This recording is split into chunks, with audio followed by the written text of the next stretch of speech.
Olá, irmãos. Deus abençoe a cada um de nós neste santo dia de sábado. Eu estou aqui junto com meus irmãos queridos e nós vamos estudar agora algumas considerações sobre a mensagem de Deus dada à irmã Ellen White em 1888. Ela diz o seguinte: estive acordada noite após noite, com uma sensação de agonia para com o povo de Deus, a ponto de escorrer suor de mim. Algumas coisas terrivelmente impressionantes me foram apresentadas. Eu estava numa assembleia.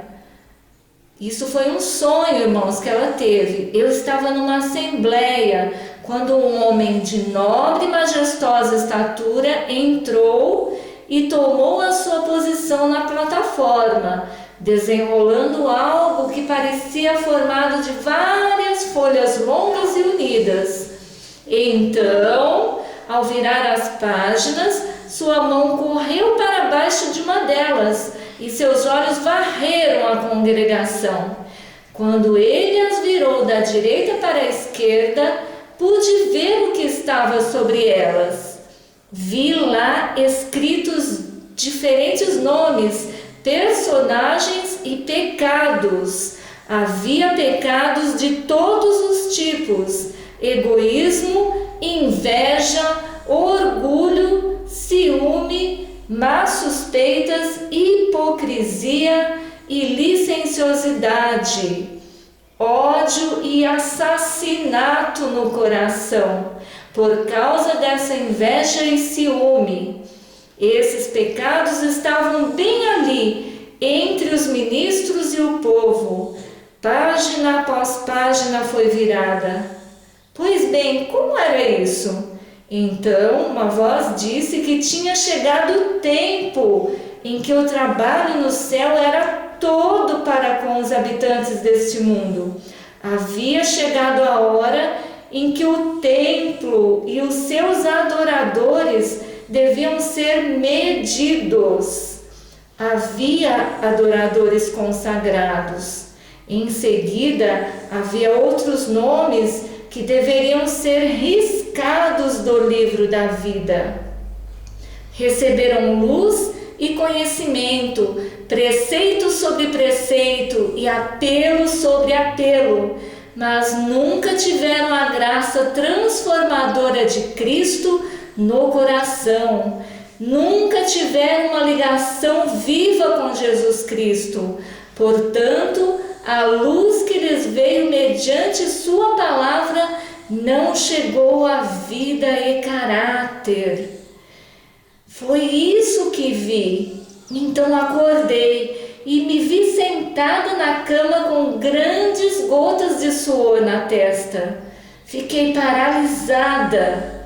Depois disso, algumas coisas aconteceram que me causaram grande tristeza. Foi então que sucumbi sob o fardo. Não ligo para mim mesma, entregaria a minha vida, tanto agora como em qualquer tempo futuro, mas acredito que Deus me poupará na medida em que eu tenha um trabalho para fazer. A pior coisa, a mais grave, é a falta de amor e de compaixão uns pelos outros. E isso foi o que Deus apresentou em clara luz perante mim. E queria vos dizer que se alguma vez houve um momento em que deveríamos nos humilhar diante de Deus, o momento é este.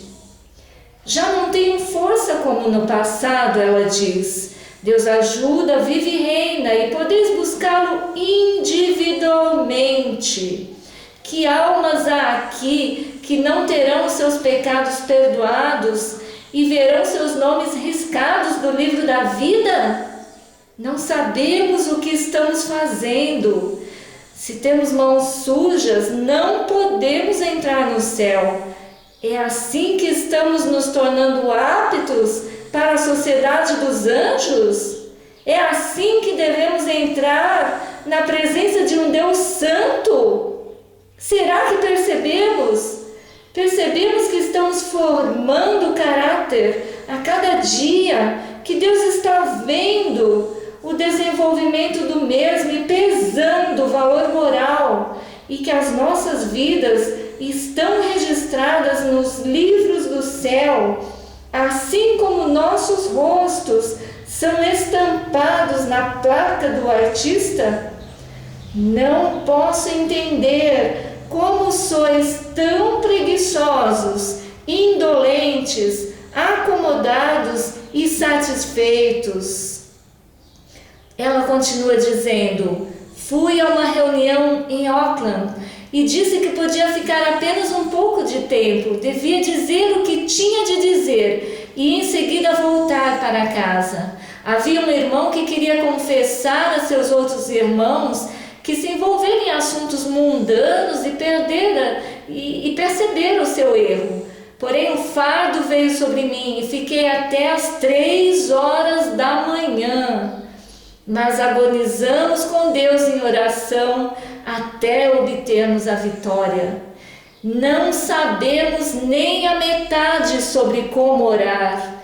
Não sabemos como obter a vitória. Se somente fôssemos a Ele e soubéssemos fazer uma oração, nosso coração seria tocado, veríamos sua bênção e o coração se tornaria enternecido pelo amor de Cristo. Então, quando o amor de Cristo está lá, podeis fazer qualquer coisa. Entretanto, tem sido a estudada obra de Satanás manter o amor de Cristo fora dos nossos corações.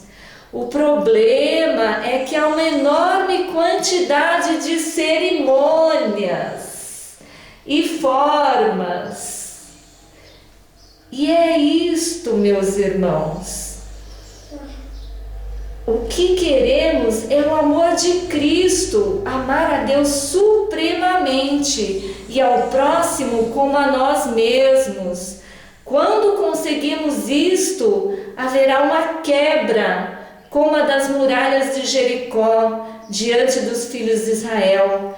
Todavia, há tanto egoísmo e desejo por supremacia em nossas fileiras. Isso é muito doloroso. Vemos isso em todos os lugares. Eu quero perguntar aos meus irmãos, ela continua dizendo: humilharemos o coração diante de Deus e seremos convertidos? Eliminaremos toda a autossuficiência e elevação de nós mesmos e desceremos aos pés da cruz? Quanto mais baixo nos postarmos ao pé da cruz, mais clara será a nossa visão de Cristo, pois tão logo comecemos a nos erguer e pensar que somos alguma coisa, a visão de Cristo se apagará mais e mais, e Satanás entrará em cena, de modo a não podermos vê-lo mais. Entretanto, o que queremos é ver e permanecer contemplando a cruz.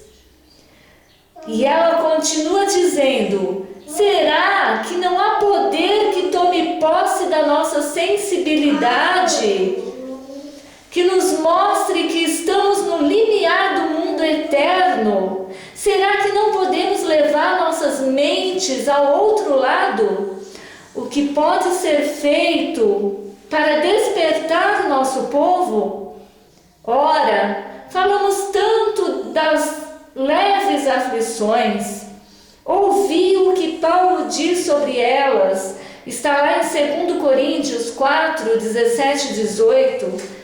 Porque a nossa leve e momentânea aflição produz para nós um peso eterno de glória muito excelente, não atentando nós nas coisas que se veem, mas nas que se não veem. Considerais que ser açoitado, estar uma noite e um dia no abismo, sofrer com a fome, frio, nudez e todas essas coisas, e pior de tudo, falsos irmãos, eram leves aflições? Contudo, ele diz, leve aflição. Irmãos, ela continua, sinto-me completamente revoltada e indignada pelo meu Salvador, porque aqueles que professam ser cristãos são bebês. Ficam indignados se alguém faz alguma coisa que não lhes convém. Se alguém cruza o seu caminho, desanimam-se e querem desistir. Bem, ela diz, deixai-os desistir. Se não podem fazer o que é correto, precisam ser talhados e adequados para o edifício celestial.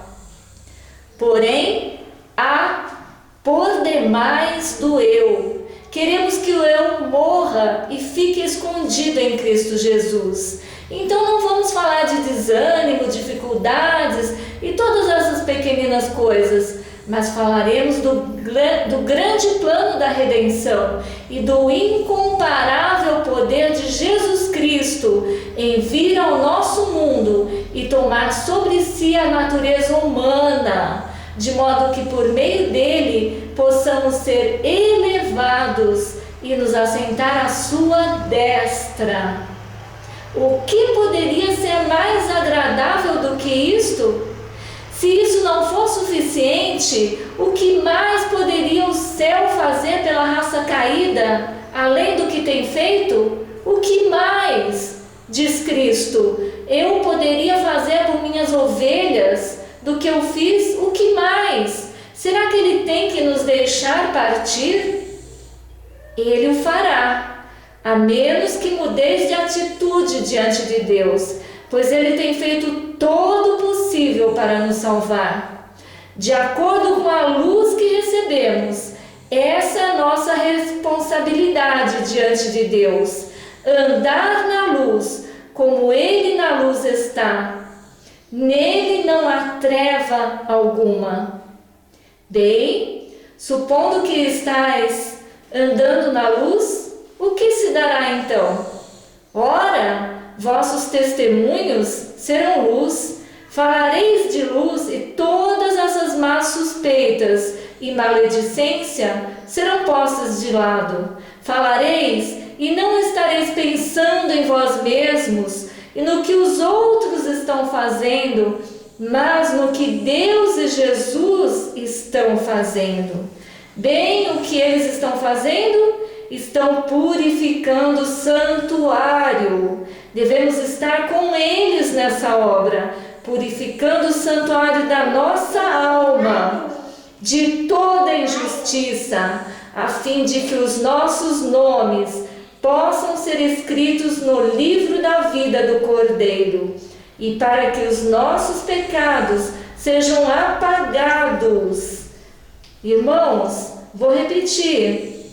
Para que os nossos nomes possam ser escritos no livro da vida do Cordeiro e para que nossos pecados sejam apagados quando os tempos de refrigério pela presença do Senhor vierem. É o trabalho mais solene que já foi dado aos mortais. Não tendes tempo agora para ficar vos exaltando, mas apenas para elevar a Jesus. Elevai-o. Como podemos fazer isso? Como podemos estar o tempo todo buscando salvar a nós mesmos, exaltar a nós mesmos?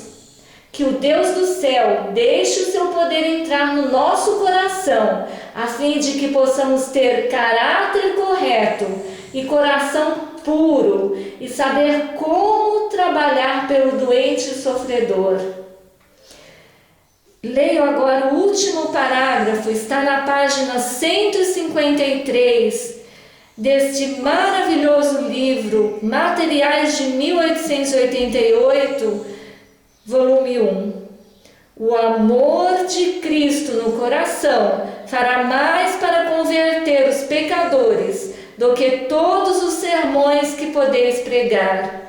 O que precisamos fazer é obter o amor de Cristo, para que possamos estudar a Bíblia e saber o que dizem as Escrituras. Para que possamos o quê? Estudar a Bíblia e saber o que dizem as Escrituras. A palavra será desdobrada através dos infindáveis séculos da eternidade. Ora, irmãos, devemos também eliminar o lixo da porta do coração, exatamente agora, e estar nos preparando para o julgamento, pois não temos tempo a desperdiçar. Amém, irmãos? Amém.